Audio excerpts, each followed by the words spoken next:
Assalamualaikum dan salam sejahtera. Bertemu kita lagi dalam channel pengajian Cikgu Suzaimah. Hari ini cikgu akan menerangkan panduan menjawab esei semester 1 fokus pada tema integrasi dan perpaduan berdasarkan soalan STPN tahun-tahun lepas. Kita mulakan dengan soalan STPN 2015, soalan nombor 21. Selain dari aspek pemisahan fizikal, terdapat faktor-faktor lain yang menghalang perintegrasian dan perpaduan kaum di negara ini.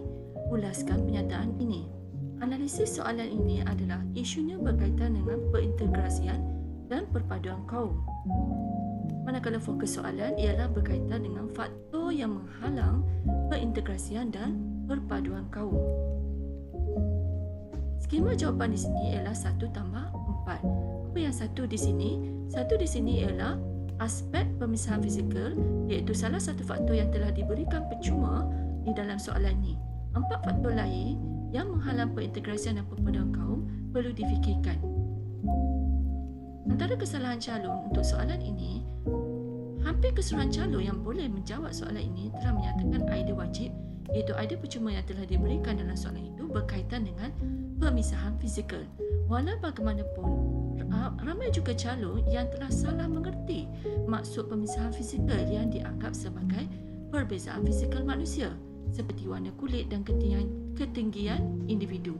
So ini salah tafsir bermaksudnya di sini. Sepatutnya pemisahan fizikal di sini bermaksud pelbagai kaum dari pelbagai negeri, contohnya Semenanjung Malaysia dengan Sabah dan Sarawak. Kaum di Semenanjung Malaysia kurang memahami kaum-kaum lain di Sabah dan Sarawak, contohnya kaum daripada Bidayuh, Kadazan, Iban dan sebagainya. Jadi bila kurang faham, maksudnya berlakulah menyebabkan menghalang perintegrasian dan perpaduan kaum negara ini kerana kurang memahami. Ada juga calon yang melihatnya dari sudut perbezaan dan agama dan budaya. Itu pun salah tafsir. Sungguh pun demikian, calon dapat mengemukakan faktor lain yang menghalang perintegrasian dan perpaduan kaum di negara ini. Namun begitu, huraian calon secara umumnya masih lagi lemah. Skema jawapan sepatutnya untuk idea wajib yang percuma yang telah diberikan ialah idea pertama, iaitu pemisahan fizikal. Pemisahan fizikal, apa yang perlu dihuraikan di sini? Jarak antara wilayah yang jauh, seperti yang cikgu terangkan tadi, Semenanjung Malaysia dengan Sabah dan Sarawak. So berlaku pola pertempatan atau polarisasi demografi. So pemisahan ini menyebabkan anggota masyarakat tidak dapat mengenali kehidupan kaum lain di tempat lain. Apa lagi faktor-faktor lain yang menghalang perintegrasian dan perpaduan?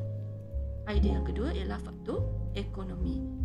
Uraiannya kita bercakap, anggapan agihan ekonomi yang tidak seimbang, berlakulah perasaan cemburu terhadap kekayaan atau kemewahan kaum lain. Faktor lain untuk idea yang ketiga ialah faktor budaya, iaitu kefahaman yang rendah tentang cara hidup kaum lain, kurang pendedahan mengenai kepelbagaian kaum di Malaysia, sikap yang terlalu mempertahankan budaya masing-masing, iaitu tidak dapat menerima amalan dan kepercayaan kaum lain. Begitu juga, ada juga kaum yang menggunakan bahasa ibunda untuk berinteraksi dan tidak mahu menggunakan bahasa lain. Seperti kaum India suka menggunakan bahasa Tamil, kaum Cina suka menggunakan bahasa Mandarin atau bahasa Cantonese. Untuk idea keempat, faktor yang keempat ialah faktor sosial yang menghalang perintegrasian dan perpaduan kaum.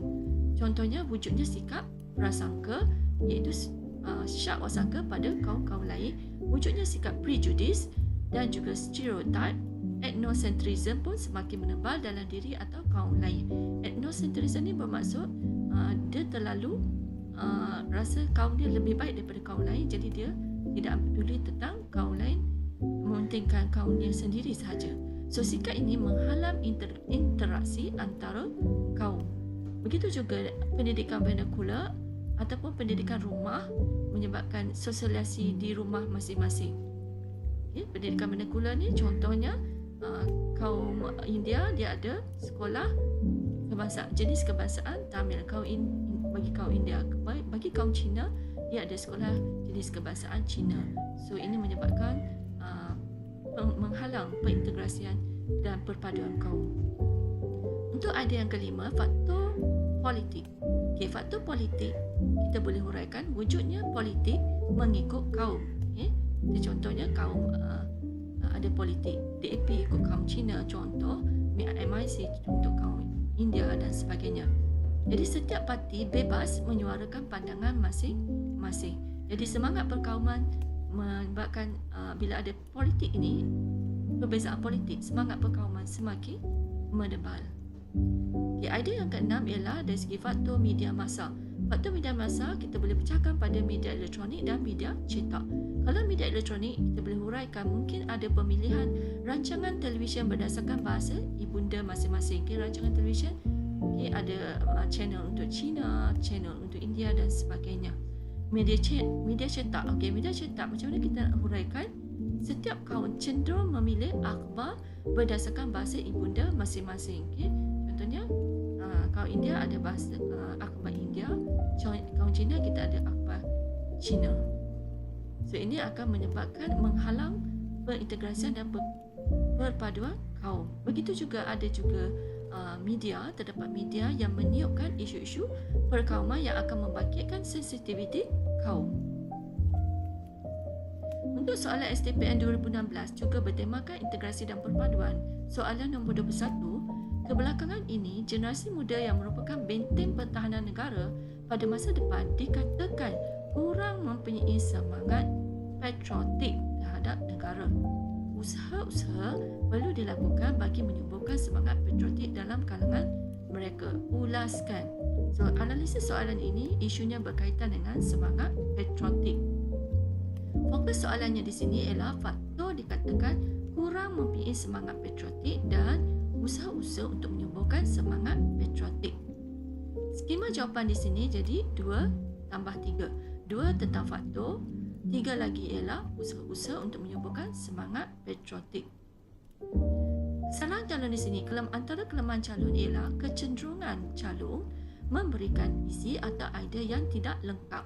Sebagai contoh, calon hanya mengemukakan isi atau idea kempen sahaja, sedangkan isi atau idea yang diterima sebagai jawapan ialah kempen kesedaran. So perlu lebih terperinci dan ceritakan tentang kempen kesedaran, bukan kempen secara umum sahaja. So skema jawapan yang diterima untuk faktor kurang semangat patriotik yang pertama, sikap individualistik atau materialistik. Huraiannya ialah mendahulukan kepentingan diri daripada kepentingan negara telah menyekat perkembangan semangat patriotik. Kita boleh huraikan juga kemajuan kebendaan, budaya wang dan kegairahan kepada gaya hidup mewah menguatkan sikap individualistik dan melunturkan kasih sayang serta cinta akan negara. Faktor yang kedua ialah kehidupan senang selepas negara merdeka. Setengah-setengah remaja, terutamanya tidak merasai perik getih generasi terdahulu untuk mendapatkan kemerdekaan negara dan sukar menghayati perkataan merdeka kerana dilahirkan selepas negara merdeka dengan segala kemudahan asas yang telah sedia ada. Kemewahan yang disediakan keluarga dan negara menyebabkan mereka berada dalam zon selesa ataupun bahasa Inggerisnya comfort zone, sehinggakan perasaan cinta akan negara dan tanggungjawab sebagai warga negara tidak terlintas dalam fikiran mereka.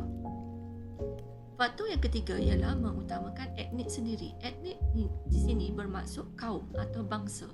Mengutamakan etnik atau kaum atau bangsa sendiri. Huraiannya kita boleh nyatakan masyarakat yang berbilang kaum, agama dan keturunan akan menjaga kepentingan diri sendiri serta kelompoknya sahaja dan kepentingan nasional itu tidak diutamakan.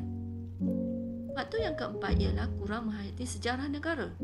Huraiannya kita boleh nyatakan kurang pendedahan kepada tokoh-tokoh pejuang kemerdekaan, kurang pengetahuan tentang proses negara mencapai kemerdekaan dan kurang tinggalan sejarah untuk dihayati. Faktor yang kelima ialah pengaruh budaya global. Budaya global ini bermaksud budaya daripada negara-negara lain. So, era globalisasi dan liberalisasi memudahkan nilai dan budaya asing itu mempengaruhi generasi muda. Nilai patriotisme yang bertunjangkan kepentingan nasional terpaksa bersaing hebat dengan unsur luaran yang mudah mempengaruhi dan merosakkan minda generasi muda. Ini merupakan idea untuk usaha menyuburkan semangat patriotik. So, usaha menyuburkan semangat patriotik adalah yang pertama melalui program patriotisme, iaitu menganjurkan program yang boleh memupuk semangat patriotik dalam kalangan remaja. Usaha yang kedua ialah melalui pendidikan. Usaha menyuburkan semangat patriotik yang kedua ialah melalui pendidikan. Huraiannya, sistem pendidikan diorientasikan untuk memupuk semangat patriotik dalam hati dan jiwa setiap pelajar sejak dari sekolah rendah. Pendedahan kepada perlembagaan, parlimen, demokrasi, sejarah negara dan sumbangan tokoh dalam membebaskan tanah air daripada penjajahan. Penerapan unsur-unsur patriotisme dalam setiap program core curriculum. Usaha untuk menyuburkan semangat patriotik yang ketiga ialah melalui institusi keluarga atau ibu bapa. Huraiannya, kita boleh nyatakan melalui institusi keluarga atau ibu bapa, kita dapat menyuburkan semangat patriotik anak-anak. Ibu bapa ataupun ketua keluarga boleh membelikan bahan bacaan yang dapat menerapkan unsur patriotisme. Juga boleh membawa mereka ke tempat bersejarah dan menggalakkan anak-anak menonton filem, drama dan program berkaitan dengan kemerdekaan. Contohnya, filem Mak Kilau. Usaha menyuburkan semangat patriotik yang keempat ialah melalui kempen kesedaran. Yang ni kita perlu nyatakan kempen kesedaran. Tak boleh menyatakan kempen saja, kena nyatakan kempen kesedaran. Huraiannya, kita boleh nyatakan kempen kesedaran ini bertujuan untuk melahirkan generasi muda yang memiliki keutuhan psikologi, cinta akan negara, berani dan sanggup berkorban untuk negara. Kempen mengibarkan jalur gemilang, kempen belilah barang buatan Malaysia dan lain-lain perlulah diadakan secara besar-besaran. Media massa perlu menyiarkan lagu, drama, filem dan dokumentari tentang tokoh pejuang kemerdekaan secara berterusan bagi meningkatkan semangat patriotik. Usaha menyuburkan semangat patriotik yang seterusnya ialah melalui sukan. Sukan juga dapat membangkitkan perasaan patriotisme, iaitu cintakan negara apabila penyokong memberikan sokongan kepada pasukan negara. Seterusnya, kita pergi pula pada soalan SPM 2017 yang juga menggunakan tema integrasi dan perpaduan, soalan nombor 22. Perpaduan kaum memainkan peranan yang penting untuk menjamin keamanan negara. Lantaran itu, kerajaan hendaklah melaksanakan pelbagai langkah untuk menyatupadukan rakyat yang berbilang kaum di negara ini. Jelaskan. Analisis di sini ialah, isunya ialah berkaitan dengan perpaduan kaum. Fokus soalan di sini ialah kepentingan perpaduan kaum. Bila soalan itu menyatakan penting, bermaksud dia mengkehendaki kepentingan. Kepentingan apa? Kepentingan perpaduan kaum. Dan bila soalan yang kedua pula menyatakan langkah, bermaksud kita kena nyatakan langkah untuk menyatupadukan rakyat. So, skema jawapan ialah 2-3, iaitu kepentingan dan langkah. Untuk kepentingan perpaduan kaum yang pertama, idea yang pertama ialah kepentingan yang pertama ialah keamanan negara ataupun keadaan aman, sentosa, sejahtera dan damai. Huraiannya ialah setiap kaum saling menghormati, tiada perasaan syak wasangka atau prasangka dan cemburu, dan saling bertolak ansur dan bersatu padu. Kepentingan yang kedua ialah untuk pembangunan ekonomi atau untuk meningkatkan ekonomi negara. Huraiannya ialah perkembangan ekonomi disebabkan oleh kestabilan politik dan sosial. Perkembangan perindustrian akan menyebabkan berlakunya pertambahan peluang pekerjaan. Ini juga akan menarik pelaburan asing kerana keadaan yang aman, pasaran saham juga turut stabil, juga hubungan perdagangan dengan negara luar juga bertambah kukuh. Kepentingan yang ketiga ialah dari segi kestabilan politik. Bila politik stabil, maksudnya tiada rusuhan kaum dan setiap penduduk akur kepada sistem pemerintahan negara dan menyokong sepenuhnya dasar kerajaan. Persefahaman akan terjalin yang mana dia akan menjamin keadaan politik yang stabil kerana ketenteraman dalam negara. Kepentingan yang keempat ialah keselamatan dan kedaulatan negara. Perpaduan penting untuk menjamin kedaulatan dan mengelakkan pencerobohan asing. Tanpa kedaulatan, kemungkinan kuasa luar akan mengambil kesempatan untuk menghasut dan melaga-lagakan sesama kaum. Kepentingan yang kelima ialah untuk imej negara. Kepentingan perpaduan kaum untuk imej negara. Huraiannya ialah Malaysia dijadikan model oleh kebanyakan negara di dunia kerana unsur perpaduan dan kerjasama politik antara kaum. Perkongsian kuasa politik dan ekonomi amat dikagumi oleh dunia luar. Seterusnya kita pergi pada kehendak soalan yang kedua, iaitu langkah-langkah. Langkah-langkah untuk menyatu padukan kaum. Yang pertama ialah melalui dasar-dasar kerajaan. Pelaksanaan dasar kerajaan yang menggalakkan perpaduan. Perpaduan akan menjadi kenyataan sekiranya prinsip rukun negara menjadi pegangan hidup. Okay? Untuk contoh, kita boleh bagi contoh dasar yang ada dalam kerajaan kita. Okay? Untuk idea yang ketujuh ialah langkah yang kedua, iaitu melalui pendidikan. Huraiannya kita boleh nyatakan melaksanakan atau menjalankan aktiviti ko-kurikulum ke arah perpaduan menggunakan kurikulum yang sama. Kurikulum yang sama bermaksud sukatan pelajaran yang sama dalam setiap sekolah. Contohnya, kita menggunakan bahasa Melayu, iaitu bahasa pengantar kita dalam setiap sekolah. Menerapkan unsur perpaduan dalam pendidikan moral dan sivik, dan sukatan pelajaran yang menyemai semangat patriotisme. Langkah yang ketiga ialah melalui keadilan ekonomi dan sosial. Huraiannya ialah pengagihan kekayaan bumi sama rata dan adil memupuk perpaduan. Juga dia akan menghapuskan pengenalan kaum mengikut aktiviti ekonomi dan menghapuskan jurang ekonomi. Langkah yang keempat ialah melalui sukan. Pelibatan dalam sukan akan menjalin perpaduan antara kaum dan dapat memupuk nilai-nilai positif, semangat bekerjasama dan toleransi tanpa mengira kaum. Langkah yang kelima ialah melalui aktiviti kemasyarakatan. Setiap anggota masyarakat digalakkan menyertai program yang dianjurkan oleh pelbagai pihak. Anggota masyarakat dapat saling berinteraksi dengan peserta pelbagai kaum melalui rumah terbuka, perayaan dan sebagainya. Okay? So, bila masyarakat menyertai aktiviti kemasyarakatan ini, penduduk akan dapat memahami erti perpaduan dan saling menghormati. Langkah yang seterusnya ialah melalui kempen perpaduan. Mesti disebut perpaduan di situ. Jangan sebut kempen saja, kena sebut kempen perpaduan. Huraiannya kita boleh nyatakan kempen kesedaran diadakan untuk menyedarkan masyarakat tentang kepentingan perpaduan. Media massa menyiarkan rancangan-rancangan yang menekankan kepentingan perpaduan. Seterusnya kita pergi pada soalan SPM 2018, soalan bertemakan integrasi dan perpaduan. Soalan nombor 22. Sistem persekolahan mampu memupuk perpaduan kaum di negara ini. Namun demikian, peranan pelbagai pihak lain tidak boleh diketepikan. Jelaskan. Analisis soalan ini ialah isu perpaduan kaum. Fokus soalannya ialah peranan sistem persekolahan. Sistem persekolahan telah diberikan sebagai idea wajib ataupun idea percuma dalam soalan ini. Manakala peranan pihak-pihak lain perlu difikirkan, apakah peranan pihak lain untuk memupuk perpaduan. Jadi skema jawapan telah menjadi 1 tambah 4. Satu idea percuma ataupun idea yang wajib yang diberikan dalam soalan iaitu peranan sistem persekolahan, dan 4 lagi peranan pihak lain untuk memupuk perpaduan. Kesalahan calon di sini ialah terdapat calon yang mengemukakan kombinasi jawapan yang salah, iaitu 2 tambah 3, iaitu 2 idea berkaitan dengan sistem persekolahan dan 3 idea berkaitan dengan pihak lain.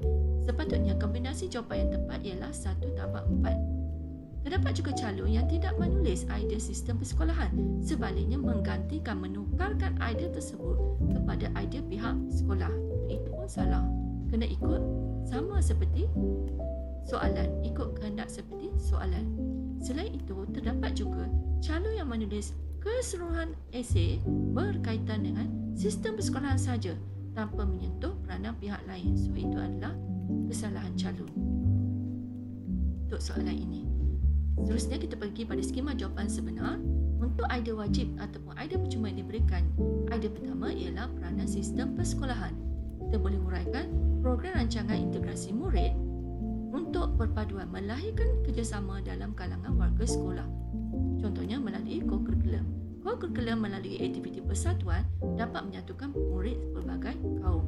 Sekolah wawasan mengintegrasi sekolah-sekolah dari pelbagai kaum dalam kawasan yang sama untuk membolehkan pelajar berinteraksi antara satu dengan yang lain.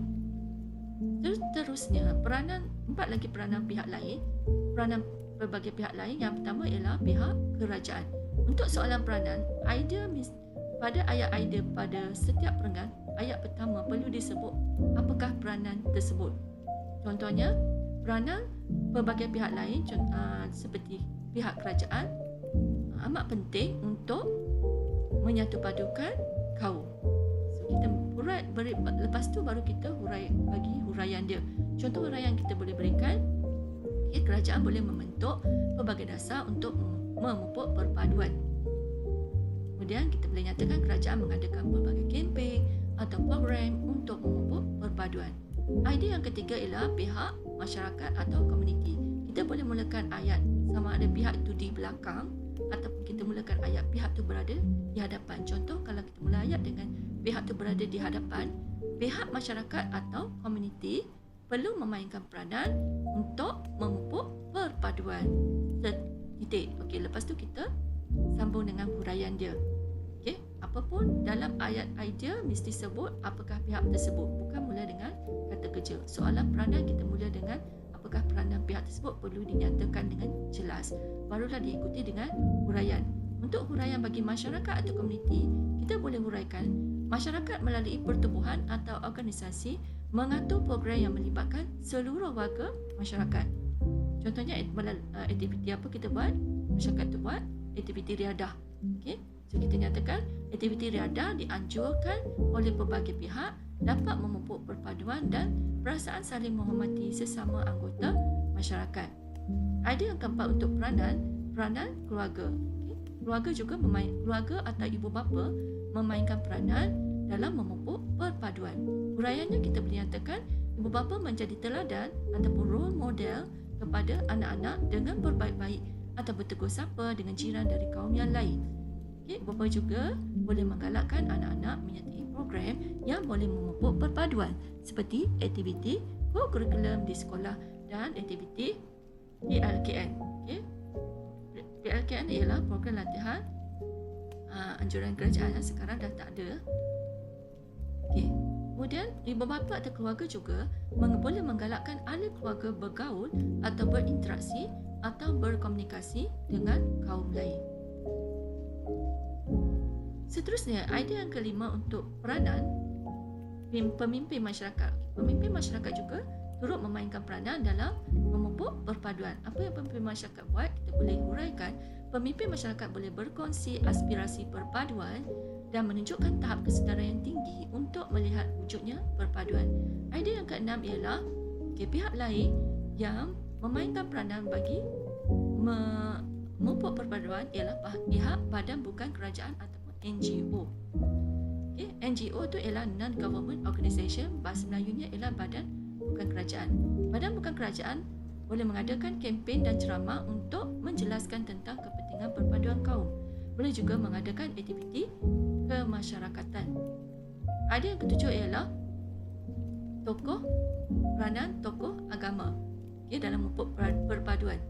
Jadi tokoh agama menjelaskan kepentingan perpaduan, tidak menerak bangsa lain dalam ajaran dan ucapan, menerapkan nilai-nilai baik dalam kalangan semua anggota masyarakat. Idea yang ke-8 ialah peranan pihak swasta.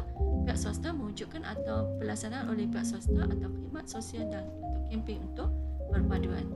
Peranan yang keempat ialah peranan pihak media massa. Media massa meliputi media cetak atau elektronik, menyebarkan maklumat tentang kepentingan perpaduan kaum, juga mengemukakan kesan sekiranya tiada perpaduan kaum. Soalan seterusnya, soalan STPN tahun 2020 bertemakan integrasi dan perpaduan. Soalan nombor 21, perpaduan adalah penting untuk keharmonian dan kestabilan negara. Pelbagai langkah telah dilaksanakan untuk mengukuhkannya. Jelaskan. Analisisnya ialah isunya tentang perpaduan. Fokus soalan ialah kepentingan. Bila disebut penting, bermaksud dia nak kepentingan. Dan ayat kedua ialah langkah, dia nak langkah untuk mengukuhkan perpaduan. Skemanya jadi 2 tambah 3. Mencerita calon untuk kesalahan calon. Mencerita calon dapat mengemukakan idea yang tepat dan relevan. Hanya segelintir calon yang gagal memahami kendak soalan dengan baik dengan mengemukakan idea tentang keharmonian dan kestabilan negara seperti mengelakkan persengketaan, meningkatkan kerjasama rakyat, mewujudkan sikap saling menghormati dan meningkatkan imej negara. Calon yang tidak memahami kendak soalan juga memberikan kepentingan perpaduan daripada aspek politik dan ekonomi seperti menarik pelabur, meningkatkan ekonomi negara, meningkatkan imej negara dan meningkatkan kestabilan politik. Kebanyakan calon memahami kehendak soalan tapi mengemukakan idea yang tidak relevan seperti mengadakan sambutan hari kebangsaan, mengadakan kempen, mengamalkan sikap toleransi, mengadakan rumah terbuka dan menguatkuasakan undang-undang. So, semua ini adalah kesalahan calon yang dilakukan dalam soalan ini. So, skema jawapan sebenarnya ialah kepentingan perpaduan untuk menjamin atau memastikan atau mengukuhkan keamanan atau ketenteraman negara. Huraiannya, rakyat berasa selamat semasa menjalankan tugas harian dan rakyat bebas menjalankan aktiviti harian tanpa sekatan. Kepentingan yang kedua ialah menjamin kedaulatan bangsa dan negara. Huraiannya ialah rakyat yang bersatu padu dapat menangkis ancaman musuh dari dalam dan luar negara. Juga dapat mengelakkan dari dipergunakan dipengaruhi kuasa oleh negara luar. Kepentingan yang ketiga ialah menjamin kesejahteraan rakyat. Huraiannya dapat mengelakkan konflik sesama rakyat, mengelakkan prasangka antara rakyat. Idea yang keempat ialah menjamin pembangunan negara berterusan. Keadaan negara yang aman membolehkan pembangunan negara berjalan lancar. Pelabur asing tidak teragak-agak untuk melabur di Malaysia. Langkah untuk mewujudkan perpaduan melalui yang pertama, sistem pendidikan atau pendidikan, iaitu kita menitik beratkan semangat perpaduan, juga nilai-nilai murni, sekolah wawasan, contoh aliran sukatan sama bahasa Melayu sebagai bahasa pengantar. Langkah yang kedua, merapatkan jurang ekonomi. Kerajaan berusaha supaya satu-satu bidang ekonomi tidak dikuasai oleh satu-satu kaum saja. Kerajaan berusaha membantu golongan miskin untuk keluar daripada garis kemiskinan. Langkah yang ketiga, merapatkan jurang fizikal dengan meningkatkan integrasi antara wilayah dan kawasan, mengelakkan pemisahan antara kaum dalam penempatan dan perumahan. Langkah lain ialah meningkatkan kesedaran masyarakat atau rakyat dengan meningkatkan kefahaman kesedaran terhadap kepentingan perpaduan kaum, menyedarkan masyarakat melalui media massa dan media sosial, contoh melalui kempen, filem dan iklan. Langkah seterusnya, menggiatkan program perpaduan rakyat atau aktiviti perpaduan rakyat dengan meningkatkan kefahaman dan penerimaan perbezaan dalam kalangan rakyat. Rakyat akan bersikap terbuka terhadap perbezaan amalan dan budaya. Dan langkah yang terakhir melalui sukan. Sukan juga menggalakkan pelibatan kaum dalam sukan. Berlakunya ruang integrasi rakyat juga dapat menyemai semangat kekitaan. Setakat itu saja perkongsian cikgu hari ini. Cikgu ucapkan selamat maju jaya dan terima kasih kerana sudi mendengar perkongsian cikgu hari ini. Cikgu mohon kamu like, subscribe dan komen channel Pengajar Am Cikgu Suzaimah. Juga like, follow and komen TikTok Cikgu Suzaimah Safi. Setakat itu saja. Jumpa lagi. Assalamualaikum.